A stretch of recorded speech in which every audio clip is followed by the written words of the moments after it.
আর ফাহিম শোন, তো দুলাভাই তখন বাড়ায় বাড়ায় বলছিল 1000 জন, আসলে 1000 জন না, কাট ছাট করে মাত্র 400 জনকে দাওয়াত দিয়েছি। এই যে লিস্ট দেখো। কতজন? মাত্র 400 জন। 400 জন কি তুমি হায়ার করে নিয়ে আসবা বিয়ে খাওয়ানোর জন্য? দেখি লিস্ট দেখি। এই হাফিজটা কে? আগের বাসার বাড়িওয়ালা তাই না? কোনোদিন ভাড়া কম নিছে সে? তারে দাও দিব কেন? আরে আব্দুল কালাম কে? ওই যে আমাদের পাশের বাসায় থাকতো। মানে দুনিয়ার সব জট মাল লিস্ট করে রাখছো তুমি এখানে। এই লিস্ট রিলিজ দেওয়া যাবে না, এটা সেন্সর করতে হবে, সব কমাইতে হবে। ভাইয়া তোর বাসর ঘর সাজানোর জন্য কিন্তু ফুল লাগবে, আমি সব লিস্ট করে দেবো, কাল সকালেই তুই এনে দিবি। আমার ঘর সাজানোর কোনো দরকার নেই, এমনিতে অনেক ভালো আছে। আরে না, ফুল ছাড়া কি বাসর রাত হয় নাকি? ফুল তো বাসর রাতে লাগবেই। আরে তোমার আপা বাসর ঘরে কেন তাকে আমি এক তোড়া ফুল দিলাম না, সেই জন্য, সেই ভুলের কারণে আজ পর্যন্ত সে আমাকে ফুল ফুড়ে যাইতেছে। কি বললা তুমি? যাহা বলে আসছি সত্য বলে আসছি, সত্য বলে মিথ্যা বলি নাই। তারপর কি ফুল কি পরিমাণ লাগবে রে? কতটুকু ফুল লাগবে আর কোন কোন ফুল লাগবে এই লিস্ট আমি করে রেখেছি, নে কালকেই কিন্তু লাগবে। দুলাভাই, ইমার্জেন্সি নাম্বারগুলো আছে না, হসপিটালের নাম্বার, ওগুলো মুখস্থ করে রাখেন, আর না রাখলেও মোবাইলের মধ্যে ডায়াল করে রাখেন, যে কোনো সময় আমার হার্ট অ্যাটাক হতে পারে। এইসব ফালতু কথা বলে তুই কিন্তু পার পাবি না। আর বিয়ে বাড়িতে কিন্তু আলপনা করতে হবে, আলপনা না হলে চলবেই না। মা, আজকাল আলপনা কে করে? এগুলা ডাইনোসর যুগে চলতো, এগুলা বিলুপ্তির পথে। এই আলপনা করার কোনো দরকার নাই, সেগুলো কাজ এখন এগুলো আমি মানবো না। বিয়ে বাড়িতে একটু গান বাজনা না হলে কি হয়? 2টা বড় সাউন্ড বক্স কিন্তু আনাই চাই। এই যুগে গান বাজনা কেউ করে? আজকাল মানুষ মিউট থেকে বিয়ে করে, মিউট ইজ কিউট। কইলেই হইল। আরে আমি আরো তোমার বিয়াতে নাচ মুকইরা প্রিপারেশন নিয়েছি, গত 7 দিন যাবত আমি নাচের প্র্যাকটিস করতেছি। জিগাও তোমার আপারে জিগাও। হ্যাঁ শোন, তো দুলাভাই 7-8 দিন ধরে ডান্স প্র্যাকটিস করছে, ও ডান্স প্র্যাকটিসের জন্য আমি ঘুমাইতে পর্যন্ত পারি নাই। এখন তুই বলতেছিস সাউন্ড বক্স আনবি না, এটা কোনো কিছু হইলো? দুলাভাই, আপা বিয়ের পর থেকে আপনার নাচাইতেছে, এখনো আপনার নাচের এনার্জি আছে? আচ্ছা ঠিক আছে, এতই যখন নাচের শখ, তাহলে আনবো 2টা বক্স, আনবো, অসুবিধা কি? তোর কাজিনদের সেম কালারের পাঞ্জাবি আর শাড়ি দিবি না? বুঝলাম না, শাড়ি পাঞ্জাবি আমি দিব কেন? এটা আবার কেমন নিয়ম? আরে শালা বাবু দেখি দুনিয়ার কোনো খবরই রাখে না। আরে এক কালারের পায়জামা পাঞ্জাবি হলুদের দিনে সমস্ত কাজিনদেরকে তুমি দিবা, এইটা হইলো বর্তমানে একটা ট্রেডিশন, আমাদের ফেমাস ট্রেডিশন। আমার কাজিনের মতো এরকম বড় জনগোষ্ঠীর আমি কিচ্ছু দিতে পারবো না।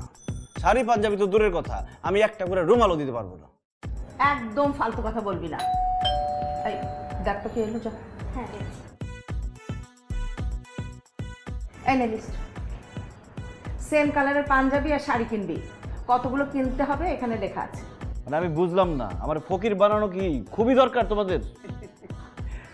ফকির তো হইবা বিয়ার পরে শালা বাবু, তোমার আপাকে বিয়ে করার পর আমার অবস্থা দেখো না। এই কি যাতা বলতেছো তুমি? হ্যাঁ তোমার অবস্থা আমি কি খারাপ করছি? মজা করলাম। আমাকে তো আসতে বাধ্য করছো। মা কি হয়েছে জানেন? আচ্ছা যাই হোক না কেন, তুমি বসে বলো তো মা। আসো এদিকে এসো। মা, ফাহিম বলছে ও নাকি গেট ধরার টাকা দিবে না, আবার ফটোগ্রাফারও না করে দিছে। যা বলতেছি সবকিছু নাই নাই করে দিতেছে। আপনি বলেন, আমার বাবা, ফুপু, কাজিনরা, আত্মীয় স্বজন সবাই আসবে, তাদের সামনে আমাদের মান সম্মান থাকবে? ফাহিম, ছি ছি ছি ছি, আমাদের বাড়িতে যেটা করেছিস সেটা না হয় মানলাম, কিন্তু ওদের বাড়িতে যেটা করছিস সেটা তো ঠিক না। তো শ্বশুর বাড়িতে আমাদের তো মান সম্মান কোনো কিছু থাকবে না। মা, আমি এসব কিচ্ছু বলি নাই, রিয়ার বুঝতে ভুল হয়েছে। তুই কেমন আমরা সবাই জানি, শুধু তোর একার মান সম্মান না, আমাদের সবার মান সম্মান জড়িত। So no compromise. তুই যেটা যেটা না না করেছিস সেটা সবগুলো করতে হবে, আলপনাও করতে হবে। মা, গ্রেট, আমার মাথায় না আলপনার অনেক সুন্দর সুন্দর ডিজাইন আছে। আচ্ছা ঠিক আছে। আরে তুমি সবে মাত্র আসছো, হ্যাঁ একটু চাটা খাও, তারপরে না হয় এইসব নিয়ে ভাবা যাবো। দুলা ভাই, আপনি আপনার শালার পক্ষ নিয়েন না তো। বিয়ের সময় এরকম কিপটামি করলে হয় বলেন? আপনি ওকে একটু বুঝান। তুমি কাকে কি বলতেছো? তোমার দুলাভাই বুঝাবে ফাহিমকে? 2 কিপটা একসাথে হলে ওদের কাছ থেকে ভালো কোনো কিছু আশা করা যায়? আমি কিপটা? দেখছেন দুলাভাই, আপনার কিপটা বলতেছে, এটা আপনি মাইনা নিলেও আমি মাইনা নিব না। আপা, তুই দুলাভাইয়ের কিপটা বলবি না। বললে কি করবি তুই? কি আর করবো, কাঁথা খাইতে ঘুমাই থাকবো। আরে বাবারে, উল্টা পাল্টা কথা বলিস না তো। রিয়া চল তো মামনি, আমরা ঘরে যাই, গিয়ে আমাদের প্ল্যানগুলো সারি। ফাইমের আশায় থাকলে কিচ্ছু হবে না। চলো চলো।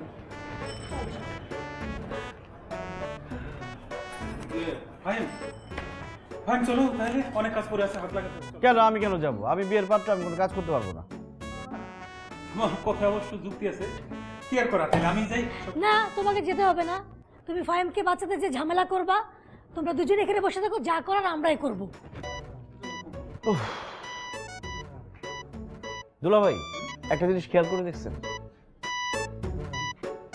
সব পাগল কিন্তু একসাথে হয়, একসাথে মিলে যায়। আমার মা একটা পাগল, আর আমার বড় বোন যে কি পরিমাণ পাগল সেটা তো আপনাকে বলার কিছু নেই, আপনি ভালো জানেন।